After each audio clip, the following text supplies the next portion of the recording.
Praise the Lord. உனக்காக ஓர் வசனம். 1 கொரிந்தியர் 3ஆம் அதிகாரம் 16, 17 வசனங்கள். நீங்கள் கடவுளுடைய கோவில் என்றும் கடவுளின் ஆவியார் உங்களில் குடியிருக்கிறார் என்றும் உங்களுக்கு தெரியாதா?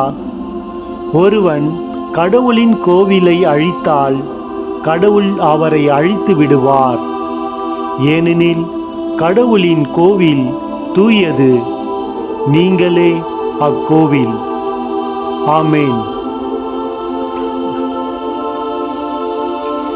நீங்கள் தேவனுடைய ஆலயமாய் இருக்கிறீர்கள் என்றும் தேவனுடைய ஆவி உங்களில் வாசமாய் இருக்கிறார் என்றும் அறியாதிருக்கிறீர்களா? ஒருவன் தேவனுடைய ஆலயத்தை கெடுத்தால் அவனை தேவன் கெடுப்பார்.